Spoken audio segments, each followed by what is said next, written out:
আসসালামু আলাইকুম। আপনারা সকলে কেমন আছেন? আশা করি আপনারা সকলে ভালো আছেন। তো আজকে আমি ক্যালকুলাস 1 এর 2014 সাল থেকে 2018 সাল পর্যন্ত খ বিভাগের যে প্রশ্নগুলি রয়েছে সেগুলি নিয়ে ধারাবাহিকভাবে আলোচনা করব। তো আজকে আমি এই ভিডিওতে 2014 সালের খ বিভাগের প্রশ্নগুলি নিয়ে আলোচনা করব। তো একটা কথা বলে রাখি, ইতিমধ্যেই কিন্তু আমি ক্যালকুলাস 1 এর 2014 সাল থেকে 18 সাল পর্যন্ত ক বিভাগের প্রশ্নগুলো সলভ করে দিয়েছি। আপনাদের যদি ভিডিওটা দেখা না থাকে তাহলে অবশ্যই দেখে নেবেন। তো আমি কথা না বাড়িয়ে মূল আলোচনায় চলে যাই। 2014 সালের খ বিভাগের প্রথম প্রশ্নটা হচ্ছে যে এফ অফ এক্স সমান হচ্ছে e⁻1/x মাইনাস e⁻−1/x ভাগ হচ্ছে e⁻1/x প্লাস e⁻−1/x। ফাংশনটির x সমান 0 বিন্দুতে অবিচ্ছিন্নতা পরীক্ষা করো। তো এই ম্যাথটা আমি একটা ভিডিও বানিয়ে আপলোড করেছি আমার চ্যানেলে। আপনার যদি ক্লাসটি দেখা না থাকে, ভিডিওটি দেখা না থাকে তাহলে অবশ্যই আপনারা কী করুন, ভিডিওটা দেখে নেবেন। তো যেহেতু এটা আলোচনা করা হয়েছে এবং চ্যানেলে আপলোড করা রয়েছে, এজন্য আমি এটা নতুন করে এখানে বুঝাই দিচ্ছি না। ওকে, তো 2 নম্বরে আছে যে সীমার ডেল মাইনাস বিলংস সংজ্ঞার সাহায্যে প্রমাণ করো limit x tends to 1 x⁻³ - 1 ভাগ হচ্ছে x-1 সমান 3। তো এই ধরনের নিয়মের অঙ্ক আমি আরও ইউটিউবে আপলোড করেছি, আপনাদের দেখা না থাকলে অবশ্যই দেখে নেবেন। কিন্তু এই ম্যাথটা আমি যেহেতু আলোচনা করি না, এখানে আলোচনা করে দেই যে limit x tends to 1 x⁻³ - 1 ভাগ x-1 সমান 3। এটা আমাদের সমাধান করার জন্য প্রথমে ধরে নিতে হবে আমাদের এই মাঝের অংশটাকে এফ অফ এক্স ধরে নিতে হবে। এই মাঝের অংশটাকে প্রতিটা অঙ্কের ক্ষেত্রে একই নিয়ম, একটা অঙ্কের নিয়ম আপনারা মুখস্থ করার মতো করবেন আর কি, তাহলে বাকিগুলো আপনারা কম্পেয়ার করে করে লিখতে পারবেন। তাহলে এখানে লিমিট এক্স টেন্স টু 1 এটা বাদ, এদিকে সমান টমান বাদ, শুধু এখানে যে মানটা থাকবে আমি যেটা গোল দিয়ে রেখেছি এই মানটাকে আমাদের ধরে নিতে হবে এফ অফ এক্স। তাহলে এফ অফ এক্স সমান আমি ধরে নিলাম x⁻³ - 1 ভাগ হচ্ছে x-1। আচ্ছা, যেহেতু এখানে দেওয়া আছে যে x টেন্স টু 1 তাহলে x টেন্স টু 1 কাজেই আমাদের x-1 এর পরম মান ডেলের থেকে ছোট হবে। এখানে যদি x টেন্স টু a দেওয়া থাকতো তাহলে এখানে হতো x-a পরম মান ডেলের থেকে ছোট। এখানে যদি x টেন্স টু যদি 5 দেওয়া থাকতো তাহলে এখানে হইতো আমার যে x টেন্স টু 5 কাজেই হইতো আমার x-5 এর পরম মান ডেলের থেকে ছোট, আর ডেল যেখানে হচ্ছে আমার 0 থেকে বড়। ওকে, এখন এখানে আমার এফ অফ এক্স আর 3টা, এই যে এখানে 3 আছে সমান ওই দিক 3, আমরা সংজ্ঞার সাহায্যে কিন্তু এইভাবে লিখতে পারি যে এফ অফ এক্স আর এইদিকে সমান 3টা, এদিকে আসবে -3। ওকে, এর পরম মান তাহলে সমান এই দিক পরম মান থাকলো এফ অফ এক্সের জায়গায় এফ অফ এক্সের মান বসাই দেবো। এফ অফ এক্স সমান কত? এফ অফ এক্স সমান হচ্ছে x⁻³ - 1 ভাগ হচ্ছে x-1। তাহলে এফ অফ এক্সের জায়গায় এফ অফ এক্সের মান বসাই দিলাম। আচ্ছা, তারপরে এই মাইনাস আছে, মাইনাস বসাই দিলাম, এখানে 3 আছে, 3 বসাই দিলাম এর পরম মান। এখন এখানে হচ্ছে a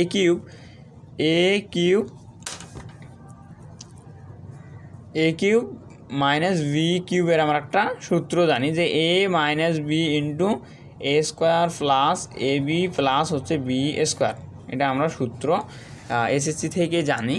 তো এখানে আমরা সেই সূত্রটা অ্যাপ্লাই করবো, অর্থাৎ x⁻³ আছে, তার মানে a কিউব আর 1-এর উপর কিউব দিলেও কিন্তু 1 হয়। তার মানে a কিউব মাইনাস বি কিউবের সূত্রটা হচ্ছে a minus B into a square plus A B, A বলতে x, বি বলতে 1, এ বি প্লাস হচ্ছে বি স্কোয়ার বলতে 1-এর উপর স্কোয়ার। আর নিচে আমার x-1 আছে, x-1 ওর জায়গায় থাক, আর এখানে -3 ওর জায়গায় থাক। তারপর হচ্ছে কি নিচের x-1 উপরের x-1 কাটা যায়, কাটা গিয়ে থাকে, আমি এখানে দেখাই দিই কাটা গিয়ে থাকে। তো আমি এদিকে বাম পক্ষটা লিখে রেখেছি যে এফ অফ এক্স -3 এর পরম মান সমান আমি অ্যান্সারটা বের করছিলাম আর কি। তো এখানে কি এক্স স্কোয়ার, তাহলে এখানে আমার x square plus x1 plus হচ্ছে 1 স্কোয়ার -3 থাকে। তো আমি এটাই এখানে উঠাই নিয়েছি। আচ্ছা, এখন আমার করতে হবে যে এখানে এক্স স্কোয়ার ওর জায়গায় থাক, এখানে এক্স প্লাস এক্স আছে, তো এখানে যদি আমি -2x নেই, তার মানে এখানে সূত্র অ্যাপ্লাই করবো a minus b whole square. এর জন্য আমি কী করবো, এখানে -2x নেব আর প্লাস 1 স্কোয়ার প্লাস হচ্ছে 3x। তো এখানে 3x কেন হলো, এখানে -2x আছে, তো এই 3 প্লাস 3x থেকে যদি আমি -2x বাদ দিই তাহলে কিন্তু আমার উপরের যে +x আছে ওইটা মিলে যায়। তার মানে আমার এই উপরের লাইন আর নিচের লাইনের তখন কোনো তফাৎ থাকে না, অর্থাৎ উপরের লাইন আর নিচের লাইন একই হয়। আমি যদি একটু মিলাই s স্কোয়ার -2x 1 সাথে গুণগুলো তো -2x হয়, প্লাস 1 স্কোয়ার, এই 1 স্কোয়ার আছে, -3 আছে, আর এই যে 3x থেকে 2x বাদ দিলে x হয়, এটাও মিলছে। তার মানে আমার কোনো সমস্যা নাই এই লাইনে। ওকে, এখন আমি এখানে লিখতে পারি যে এই a square -2 ab + b square, তার মানে আমি লিখতে পারি a - b হোল স্কোয়ার। তাহলে সেই কাজটা আমি এখানে করছি যে a - b whole square plus এখানে হচ্ছে 3 যদি কমন নেই তাহলে থাকে x এর জায়গায় থাকে মাইনাস, এখানে 3 কমন না হয়েছে তাহলে 1 এখানে চলে আসে। ওকে, আচ্ছা এখন তারপর হচ্ছে লেস দ্যান ইকুয়াল এখানে চলে আসলো। কেন লেস দ্যান ইকুয়াল চলে আসলো? কারণ আমরা এই মডুলাসটা আমরা এর উপরও দিয়েছি, এর উপরও দিয়েছি, তো যখন দেই যেমন এই সূত্রটা আমি এখানে অ্যাপ্লাই করেছি। এখানে a + b মডুলাস, এখানে এই যে a বলতে এটা, b বলতে হচ্ছে আমার এটা, তাহলে a + b modulus less than equal এখানে চলে আসবে, তখন লেস দ্যান ইকুয়াল a এর পরম মান প্লাস b এর পরম মান, তাহলে a এর পরম মান চলে আসলো আমার এখানে, আর এখানে b এর পরম মানটা চলে আসলো। ওকে, তার মানে এই সূত্রটা অ্যাপ্লাই করেছি। তারপরে আমার এখানে লেস দ্যান শুধু চলে আসবে, আর এই গ্রেটার দ্যানটা আমার কিন্তু উঠে যাবে, গিয়ে কী হবে, কারণ a স্কোয়ারটা তখন উঠে যাবে, গিয়ে থাকবে x - 1 এর পরম মান প্লাস হচ্ছে 3 × x - 1 এর পরম মান। আর পরে এখানে 3টা x - 1 এর পরম মান আছে, এখানে একটা x - 1 এর পরম মান আছে, তাহলে 3টা আর একটা কয়টা হয়, 4টা হয়। তাহলে এখানে আমি লিখতে পারি 4টা x - 1 এর পরম মান। ওকে, আচ্ছা তাহলে এই লেস দ্যান ইকুয়াল সবগুলোতে না লেস দ্যান চলে আসলো, আর এখানে 4 আর এই x - 1 এর জায়গায় আমি ডেল বসাতে পারি। কেন ডেল বসাতে পারি, এই এখানে দেখো যে এখানে আমরা ছিল কোথায়, এই যে x - 1 হচ্ছে আমার ডেলের থেকে ছোটো, তার মানে x - 1 এর জায়গায় আমি ডেল বসাই দিতে পারি। তাহলে এখানে আমি বসাইলাম এই x - 1 এর পরম মানের জায়গায় ডেল। এখন এই 4 ডেলের জায়গায় যদি আমি বিলংস টু লিখি তার মানে হবে আমার, তারপরে লাইন আমি কি করছি f(x), এটা তো যেহেতু এটা আমি সব জায়গায় না লিখে একবারে শেষের লাইনে আর কি বসাই দিচ্ছি, তাহলে হচ্ছে আমার f(x - 3) এর পরম মান লেস দ্যান 4 ডেল। এখন আমি যদি ধরে নিই যে ডেল সমান হচ্ছে 4 ডেল সমান যদি আমি ধরি বিলংস টু, বা বিলংস টু সমান 4 ডেল, তাহলে কিন্তু আমি 4 ডেলের জায়গায় বিলংস টু বসাই দিতে পারি। তাহলে এদিকে বামপক্ষে f(x - 3) এর পরম মান আছে, ওটা ওই অবস্থায় থাকলো, লেস দ্যান 4 ডেলের জায়গায় আমি বিলংস টু বসাইলাম, তাহলে যেখানে বিলংস টু সমান হচ্ছে 4 ডেল। তাহলে সুতরাং বিলংস টু, এখন শেষে আমার এই কথাটা লিখতে হবে যে সুতরাং বিলংস টু এর উপর নির্ভরশীল ডেল বিদ্যমান, যাহাতে x - 1 এর পরম মান এটা হচ্ছে আমার ডেলের থেকে ছোটো, অর্থাৎ প্রথম অবস্থা আমরা দেখছিলাম, এবং এটাকে নিয়েই আমরা কিন্তু সমাধান করলাম। সমাধান করে সবার শেষে পেলাম এই মানটা, অর্থাৎ f(x - 3) এর পরম মান বিলংস টু থেকে ছোটো। ওকে, এখন তাহলে যেহেতু আমরা ডেল এবং বিলংস টু দুটাই পাইছি, আমাদের সংখ্যার সাহায্যে প্রমাণ করতে বলা হয়েছিল, কাজেই আমাদের অতএব limit x tends to 1 x⁻³ - 1 x - 1 = 3 আমার কিন্তু প্রমাণিত হয়ে গেল। ওকে, আচ্ছা এরপরে যে প্রশ্নটা আছে সেটা হচ্ছে অন্তরক সহগ নির্ণয় করো, y = log cos x tan² 2x। তো এই আমি এটা সলিউশন করি এখন, যে গিভেন দ্যাট মানে দেয়া আছে y সমান আমাদের দেয়া আছে log cos x tan² 2x, অর্থাৎ যেমন দেয়া আছে আমি তেমন এখানে উঠাই নিলাম। ওকে, এই লাইনটা একটু আমাদের জটিল, এই লাইনটা একটু মনে রাখতে হবে আর কি, যেখানে এই যে cos x টা আছে লগের নিচেই, লগ আর লন একই, এটা কোনো সমস্যা নাই। তাহলে cos x টা আছে আমার লনের নিচে আছে, তাহলে আমি কী করবো, এটা নিচে লন দিয়ে নিচে বসাই দেবো, এই যে ভাগের নিচে লন cos x, আর এটা উপরে আছে, তো এটাকে আমি লন দিয়ে উপরে বসাই দেবো tan² 2x। ওকে, আমি আবারও বলে দিচ্ছি log cos x টা আমার নিচে আছে, এই জন্য আমি লন দিয়ে নিচে বসাই দেবো, আর এখানে tan² 2x আছে, তাহলে এই tan² 2x টাকে আমি লন দিয়ে উপরে বসাই দেবো। ওকে, দেওয়ার পরে আমরা যখন লন নেই, যেমন একটা যদি থাকে যে x⁻y এমন যদি থাকি, আমি যদি লন নেই তাহলে কি হয়, ওয়াইটা পাওয়ারটা সামনে আসে, লন বসে যায়, আর এক্সটা এখানে বসে। ঠিক একইভাবে এখানে আমার 2টা হচ্ছে পাওয়ার, 2টা এখানে পাওয়ার, তাহলে পাওয়ারটা কীভাবে সামনে আসবে, লনের জায়গায় এই লন বসলো, তারপর হচ্ছে tan 2x আছে, tan 2x ওর জায়গায় থাকবে, আর নিচে ln cos x ওর জায়গায় থাকলো। ওকে, আশা করি আপনারা বুঝতে পারছেন। যদি বুঝে না থাকেন তাহলে অবশ্যই কমেন্টে লিখে জানিয়ে দেবেন, আমি পরবর্তীতে এটা নিয়ে আবার ভিডিও বানাবো। ওকে, আচ্ছা এখন এক্স এর সাপেক্ষে অন্তরীকরণ করে পাই, এখন এই ওয়াই সমান যে আমি এই মানটা পাইলাম, এটা কী করবো, আমি এক্স এর সাপেক্ষে ডিফারেন্সিয়েশন করবো। তাহলে এদিকে হচ্ছে আমার dy/dx সমান, এদিকেও আমার কী করবো dx নিলাম, নেওয়ার পরে 2 ln tan 2x ভাগ ln cos x, অর্থাৎ উভয় পক্ষে আমি ddx গুণ করে দিলাম। তারপর লাইন হচ্ছে ডিওয়াই বাই ডিএক্স এদিকে থাকলো, আর এখানে ডিডিএক্স ইউ ভাগ ভি সূত্র আমরা এখানে অ্যাপ্লাই করবো। এখানে আমার ইউ ভাগ ভি, অর্থাৎ উপরেরটা হচ্ছে আমার ইউ আর নিচেরটা হচ্ছে আমার ভি।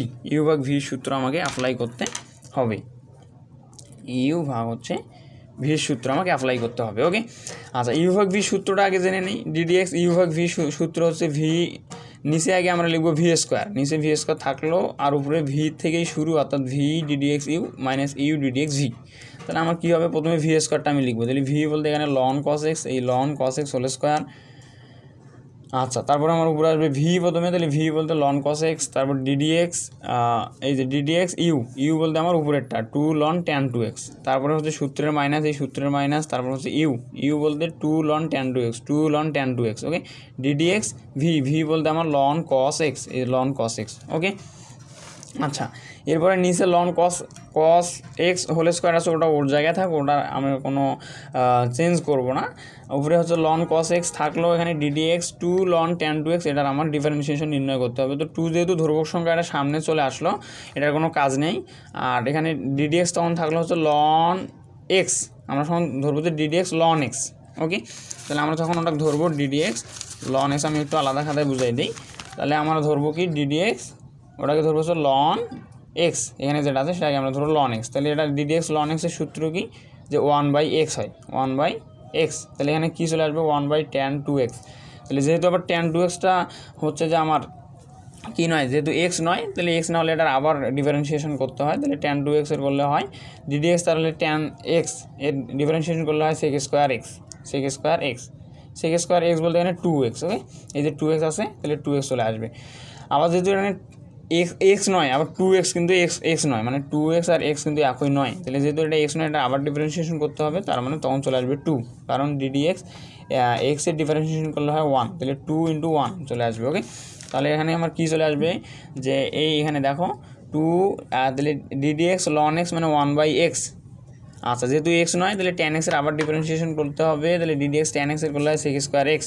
আবার যেহেতু এখানে 2x, অর্থাৎ এটা এক্স নয়, এটা আবার ডিফারেন্সিয়েশন করলে আমার চলে আসবে 2। আচ্ছা তারপর এই মাইনাস, এখানে মাইনাস চলে আসলো, 2 লন ট্যান 2x ওর জায়গায় থাকলো, এখানে ডিডিএক্স লন কস এক্স, তাহলে ডিডিএক্স লন এক্স, আমরা কস এক্সটা এক্স ধরবো আর কি, তাহলে ডিডিএক্স লন এক্সের করলে 1/x, 1/x বলতে 1/cos এক্স। আচ্ছা যেহেতু এক্স নয় এটা কস এক্স, কাজে এটার আবার ডিফারেন্সিয়েশন করতে হবে, করলে হবে ডিডিএক্স কস এক্সের করলে হয় মাইনাস সাইন এক্স, এখানে আমি মাইনাস সাইন এক্স লিখছি আর কি, এখানে মাইনাস আছে। ওকে, মাইনাস সাইন এক্স। আচ্ছা এরপর লাইনে আমি কী করবো, এই যেখানে 2 আছে আর এই যেখানে 2 আছে, 2 আর 2 গুণ করলে হয় 4, এখানে লন কস এক্স ওর জায়গায় থাকলো, আর 1/tan 2x, তাহলে আমরা জানি কি cot x, আমরা জানি হচ্ছে COD cot x সমান আমরা জানি 1/tan x। তাহলে যখন 1/tan x থাকবে তখন কিন্তু আমি cot x বসাই দিতে পারি। তাহলে এখানে আমার আছে 1/, যে cot x আছে 1/tan x আছে, তাহলে আমি লিখতে পারি cot x, cot x বলতে এখানে 2x আর কি, আর এখানে আমার sec স্কোয়ার 2x চলে আসলো, আর এখানে এই মাইনাসটা আর এই মাইনাসটা গুণ করে প্লাস চলে আসলো। ওকে, 2 ln tan 2x, আর এখানে হচ্ছে আমার এই সাইন এক্স যদি গুণ করে দিয়ে দিলে উপরে চলে আসবে সাইন এক্স ভাগ হচ্ছে কস এক্স, তাহলে সাইন এক্স ভাগ কস এক্স করলে হয় আমার ট্যান এক্স, তাহলে এখানে আমার চলে আসলো ট্যান এক্স। এখন এটাই আমরা অ্যান্সার দিতে পারি, কিংবা এখান থেকে আর এখান থেকে কি আমি 2 কমন নিতে পারি, 2 যদি কমন নেই তাহলে আমার এখানে চলে আসবে 2, আর এখানে ব্র্যাকেট দিতে হবে, আর এই 2টা আমার উঠে যাবে আর কি, এই 2টা উঠে যাবে, 2 যদি কমন নেই, তাহলে এখান থেকে আর এখান থেকে 2 কমন নিলে এখানে 4 ছিল, এখানে তখন 2 হয়ে যাবে, আর এখানে 2টা 1 হয়ে যাবে, মানে 2 আর এখানে থাকবে না, আর এই উপরে 2 বসাই দিতে হবে। এটা হচ্ছে আমার অ্যান্সার। তো আশা করি আপনারা বুঝতে পারছেন, যদি বুঝে না থাকেন অবশ্যই কমেন্টে লিখে জানিয়ে দেবেন। আর হচ্ছে খাতায় একটু বোঝা কঠিন আর কি, সেভাবে বোঝাতে পারতেছি না, তবুও আপনারা একটু যদি মনোযোগ দিয়ে দেখেন তাহলে ইনশাল্লাহ বুঝতে পারবেন। ওকে, আচ্ছা এখন 4 নম্বর প্রশ্নটাতে বলা হচ্ছে যে প্রমাণ করো যে -a থেকে a f(x) dx সমান হচ্ছে 2 0 থেকে a f(x) dx, যখন f(x)টা হচ্ছে যুগ্ম ফাংশন, যুগ্ম মানে হচ্ছে জোড় ফাংশন। আচ্ছা সলিউশন, আমরা একটা সূত্র জানি, এই সূত্রটা অবশ্যই জেনে রাখতে হবে আর কি, যে -a থেকে a f(x) dx সমান হচ্ছে -a থেকে 0, -a থেকে 0 f(x) dx প্লাস হচ্ছে 0 থেকে a f(x) dx। এটা হচ্ছে আমার সূত্র, এটা হচ্ছে আমার সূত্র, যেহেতু আমরা জানি তার মানে এটা আমরা আগে থেকেই জানি। তবু আমি কীভাবে এটা মনে রাখতে হয় একটু দেখাই দিই। -a থেকে a, তো আমরা কী করবো, -a থেকে 0 একবার লিখবো, আর একবার 0 থেকে a লিখবো, আর বাকিগুলো সব একই, f(x) dx plus f(x) dx। ওকে, আচ্ছা, তাহলে মাইনাসের থেকে এফ অফ এক্স ডিএক্স সমান আমি এই যে এখানে সেকেন্ড যে ইন্টিগ্রালটা আছে এটাকে আমি প্রথমে নিয়ে আসলাম, তাহলে 0 থেকে এফ অফ এক্স ডিএক্স। আর এখানে কিছু নেই, এর সামনে মানে প্লাস আছে, তাহলে এখানে প্লাস বসিয়ে দিলাম, কি আছে মাইনাসের থেকে 0 এফ অফ এক্স ডিএক্স, এটাকে আমি 1 নং ইকুয়েশন দিয়ে রাখলাম। ওকে, এখন ডান পক্ষের এই যে ডান পক্ষ হচ্ছে এটা, তাহলে ডান পক্ষের দ্বিতীয় ইন্টিগ্রালের জন্য, তাহলে এটা হচ্ছে প্রথম ইন্টিগ্রাল, এটা হচ্ছে আমার দ্বিতীয় ইন্টিগ্রাল, এই ইন্টিগ্রালের জন্য আমি কাজ করব। এরা বলতেছে যে ডান পক্ষের দ্বিতীয় ইন্টিগ্রালের জন্য মানে এই ইন্টিগ্রালটার জন্য। ওকে, আচ্ছা, ইন্টিগ্রালের জন্য কী হবে আমরা ধরে নিব যে ধরি এক্স সমান হচ্ছে মাইনাস জেড, আর একে এক্সের সাপেক্ষে যদি ডিফারেন্সিয়েশন করি তাহলে হচ্ছে ডিডিএক্স এক্স, এক্সের করলে হয় আমার 1 চলে আসবে আর কি, এখানে আমি এদিকে করাই দিই 1 চলে আসবে, আর এদিকে আমার চলে আসবে মাইনাস ডিজেড বাই হচ্ছে ডিএক্স। তো এটাকে আমি একটু অল্টারনেট যদি করি তাহলে এদিকে ডিএক্স চলে আসলো আর সমান ওই দিকে হলো মাইনাস ডিজেড। ওকে, এখন আমরা যেহেতু এখানে কী করলাম এক্সের থেকে জেডে পরিণত করলাম, তাহলে অবশ্যই লিমিটটার কী হবে চেঞ্জ হবে, তাহলে কী হলো এক্স থেকে গেল চলে জেডেই, তাহলে যখন ছিল এক্সে মাইনাসে, তাহলে এখানে আমি জেডের জায়গায় মাইনাসে বসাইলে কী হবে মাইনাসে প্লাস এ চলে আসবে, তাহলে এখানে তখন আমার হলো এই, আর যখন জেডের জায়গায় 0 বসাবো 0 আর মাইনাস গুণ করে হবে 0। ওকে, তার মানে যখন এক্সের বেলায় যখন মাইনাসে ছিল জেডের বেলায় সেটা হবে এই, আর এক্সের বেলায় যখন 0 ছিল তখন জেডের বেলায় সেটা হবে আমার 0। আচ্ছা, এখন 1 নং সমীকরণ একটু আমরা অ্যানালাইসিস করব। তো 1 নং সমীকরণ ইমপ্লাইজ দ্যাট মাইনাসের থেকে এফ অফ এক্স ডিএক্স, অর্থাৎ বামপক্ষ যেমন ছিল তেমনই আছে, আর এদিকে আমার 0 থেকে এফ অফ এক্স ডিএক্স, এটা নিয়ে আমরা কোনো কাজ করি নাই, এটা যেমন আছে তেমন থাক। আর এখানে হচ্ছে প্লাস, এখানে আছে আমার মাইনাসের থেকে 0, তো আমরা যেহেতু জেডে নিয়ে গেলাম তাহলে এখানে আমার দেখতে হবে যে মাইনাসে যখন ছিল তখন জেডে কি, জেডে যখন আমার ছিল এই, তাহলে এখানে আমি এ বসাই দিলাম, আর যখন 0 ছিল তখন আমাদেরও এই যেখানে 0 হয়ে কিন্তু আসতেছে। ওকে, 0 আসছে, তার মানে এখানে আমার 0 চলে আসবে। এফ অফ এক্স, তো এক্সের জায়গায় আমি কী ধরছি এক্স সমান মাইনাস জেড, তাহলে এখানে আমি এক্সের জায়গায় মাইনাস জেড বসাই দেবো। ওকে, আর ডিএক্স সমান চলে আসতেছে তখন মাইনাস ডিজেড, তাহলে এখানে আমার মাইনাস ডিজেড চলে আসবে। আচ্ছা, তারপর হচ্ছে 0 থেকে এফ অফ এক্স ডিএক্স যেমন আছে তেমন থাক, এই মাইনাস আর এই প্লাস গুণগুলো হয় প্লাসে মাইনাসে মাইনাস। আচ্ছা, এর থেকে 0 F of x F of minus z DZ, তো এখানে আমি কী করছি এই মাইনাসটা শুধু আমি গুণ করে দিছি, অর্থাৎ প্লাসে মাইনাসে মাইনাস, বাকি সব একই। তারপর হচ্ছে 0 থেকে f of x dx plus, এখানে আমি যখন এই প্লাস কীভাবে আসলো, যখন ইন্টিগ্রালটা অর্থাৎ আপার লিমিটকে আমি লোয়ার লিমিট বানাই দেবো, লোয়ার লিমিটকে যখন আপার লিমিট বানাই দেবো তখন এখানে একটা মাইনাস চলে আসে, তো সেই মাইনাস আর এখানে একটা মাইনাস চলে আসবে উল্টে দেওয়ার পর, অর্থাৎ 0 থেকে এ লেখার পর আমাদের ছিল এর থেকে 0, কিন্তু আমি করে দিলাম 0 থেকে এ, তার মানে এখানে একটা মাইনাস চলে আসবে, আর এখানে আগে থেকে ছিল মাইনাস, সেই মাইনাস গুণগুলো হয়ে যাবে আমার প্লাস। আশা করি বুঝতে পারছেন। আচ্ছা, তাহলে আমার 0 থেকে f of minus z dz এগুলি যেমন আছে তেমন থাক। তারপর হচ্ছে 0 থেকে f of x dx plus 0 থেকে f of minus x dx.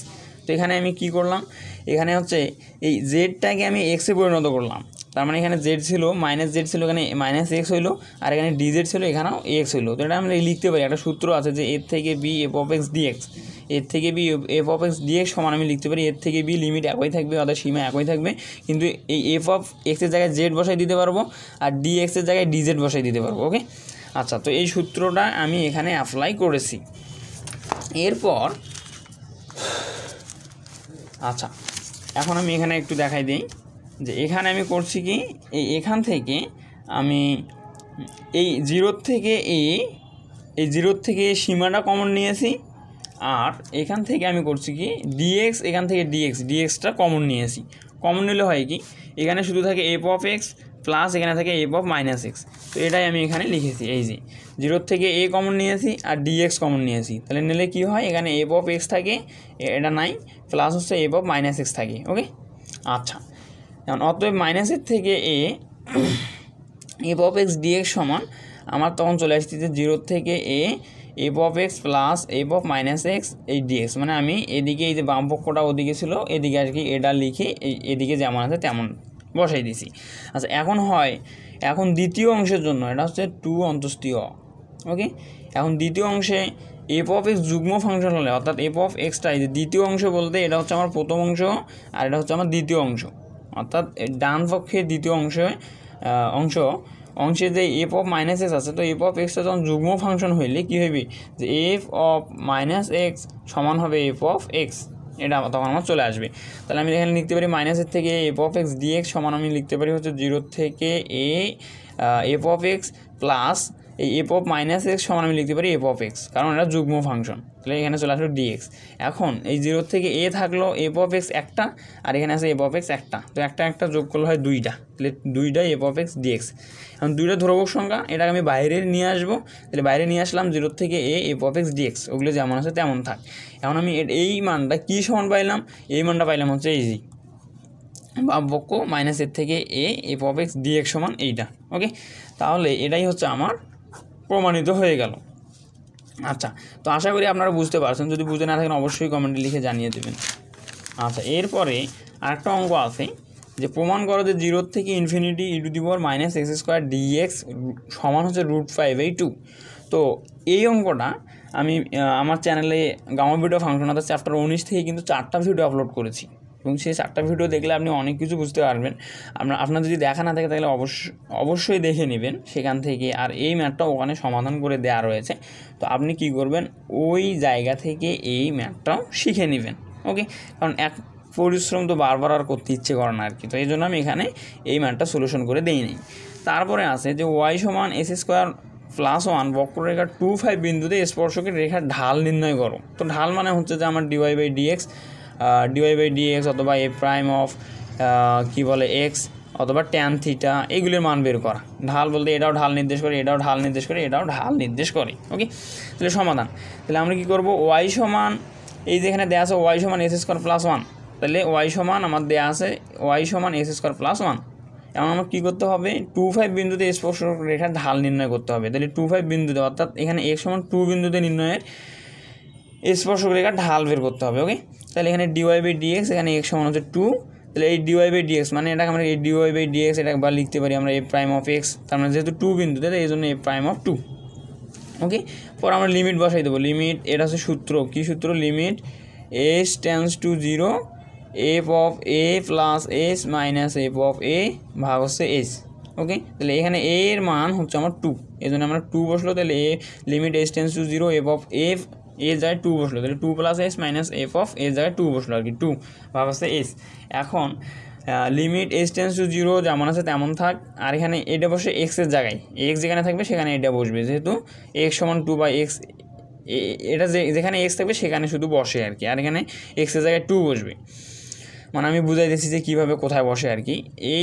এই যে আমার সমীকরণটা দেওয়া আছে ওয়াই সমান এস স্কোয়ার প্লাস 1, তো আমি বললাম যে এক্সের জায়গায় এই মানটা বসবে, তাহলে এক্সের জায়গায় আমি 2 প্লাস এস বসাইলাম, এর ওপর স্কোয়ার আছে স্কোয়ার থাকলো। ওকে, এরপর প্লাস আছে প্লাস থাকলো, 1 আছে 1 থাকলো, এই মাইনাসটা মাইনাস। এখন এক্সের জায়গায় 2 বসবে, 2 বসবে বলতে এখানে এস স্কোয়ার আছে, এখানে 2 স্কোয়ার হইলো, আর হচ্ছে প্লাস 1 আছে, প্লাস 1-এ থাকবে। ওকে, আর এই নিচে আমার এইচ ওর জায়গায় থাকবে। এরপরে আমার যে কাজটা করতে হবে সেটা হচ্ছে যে dy/dx x সমান 2 সমান আমি কিন্তু সমাধান করছিলাম, তো এটাই সমাধান করতেছি। তো এখানে আমার এখানে একটু দেখাই দিই কীভাবে দেখাই। আচ্ছা, এখানে একটু দেখে নাও আপনারা, এখানে আছে 2 প্লাস এস হোল স্কোয়ার, তার মানে a প্লাস বি হোল স্কোয়ারের সূত্র আমরা এখানে অ্যাপ্লাই করব। তাহলে a প্লাস বি হোল স্কোয়ারের সূত্র অ্যাপ্লাই করলে a স্কোয়ার প্লাস টুয়াইস এ বলতে 2, বি বলতে এস, তাহলে টুয়াইস এ বি প্লাস হচ্ছে বি স্কোয়ার বলতে এস স্কোয়ার। আচ্ছা, আর এখানে আমার আছে কি প্লাস 1 আছে, এই যে প্লাস 1 আছে, এই প্লাস 1টা আমি এখানে বসাই দিছি, এই বসাই দিছি। ওকে, আর এখানে আমার আছে মাইনাস 2-র উপর স্কোয়ার প্লাস 1, তাহলে মাইনাস 2-র উপর স্কোয়ার দিলে 4, আর হচ্ছে প্লাস 1 ছিল কিন্তু এখানে একটা মাইনাস ছিল, সেই মাইনাসটা গুণ করে দিলে এখানে মাইনাস চলে আসবে, -1। ওকে, আর নিচে এইচের জায়গায় থাক। এখন আমার এই -1 আর এই প্লাস 1টা কাটা দেওয়া যায়, আর এই -4 আর এখানে 2 দুগুণে 4 হয়, সেই প্লাস 4টা কাটা দেওয়া যায়। এখন কাটা দিলে আমার এখানে যে মানগুলি থাকে সেটা হচ্ছে লিমিট s টেন্স টু 0, এখানে হচ্ছে আমার 2 আর 2 4 4s প্লাস হচ্ছে আমার এস স্কোয়ার ভাগ হচ্ছে এস। ওকে, আচ্ছা, এখন আমার লিমিট s টেন্স টু 0, এখানে এসটা আমি 2টা থেকে এস কমন নিলাম, নেওয়ার পর হচ্ছে 4 প্লাস এস, আর নিচে এইচ আছে, এইচের জায়গায় থাকে, নিচের এস আর উপরে এসটা কাটা গেল, যাওয়ার পর আমার থাকলো লিমিট s টেন্স টু 0, উপরে আছে 4 প্লাস এস থাকলো। এখন আমরা জানি লিমিটের যদি মান বসালে লিমিটটা আমার উড়ে যায়, এখন আমি মান বসাবো, তার মানে লিমিটটা আমার উঠে গেল, এখানে আর লিমিট আমি বসাবো না। এখানে আছে 4 থাকলো, আর এইচের মান কি s টেন্স টু 0, তার মানে এই মানটা কিন্তু আমার এইচের জায়গায় বসাতে হবে, তাহলে এইচের জায়গায় আমি 0 বসাইলাম। এখন আমি যদি যোগ করে দিই তাহলে 4 আর 0 যোগ করলে হয় 4, তার মানে 4 চলে আসলো। ওকে, এরপর একটা অঙ্ক আছে যে 0 থেকে ইনফিনিটি cos x ভাগ হচ্ছে 1 প্লাস s স্কোয়ার dx এর স্মৃতি যাচাই করো। তো এই নিয়মের আমি আসলে এই নিয়মের অঙ্কগুলি মৌলিক বিষয় নিয়ে আলোচনা করবো। একদিন একটা ভিডিও বানাবো 5-7 মিনিটের। বানানোর পরে হচ্ছে যে আপনাদেরকে এই যে প্রশ্নগুলি আছে ওই চ্যাপ্টার 20 থেকে আর কি সে ম্যাথগুলি আমি সমাধান করে দেখাবো। আর হচ্ছে চ্যাপ্টার 6 টেলর ধারা যেটা আছে এটা নিয়েও আমি কি করব, আলাদা একটা ভিডিও বানাবো এবং সেখান থেকে আপনাদেরকে শিখে নিতে হবে। তো আমি অনলি 2টা চ্যাপ্টার বাদ দিয়েছি এই সমাধানগুলি করার ক্ষেত্রে, অর্থাৎ 14 সাল থেকে 18 সালের মধ্যে। তো যাই হোক, কথা আমি বেশি না বাড়াই। আর আপনারা যারা আমার চ্যানেলে নতুন আছেন তারা অবশ্যই চ্যানেলটি সাবস্ক্রাইব করে পাশের বেল আইকনটি প্রেস করে রাখবেন পরবর্তী নতুন ভিডিও নোটিফিকেশন সবার আগে পাওয়ার জন্য। আর আপনি যদি চ্যানেলটি সাবস্ক্রাইব করে থাকেন তাহলে আপনাকে অসংখ্য ধন্যবাদ। সব ভালো থাকবেন, সুস্থ থাকবেন। সকলের সুস্থতা সফলতা কামনা করে শেষ করছি। আল্লাহ হাফেজ, আসসালামু আলাইকুম।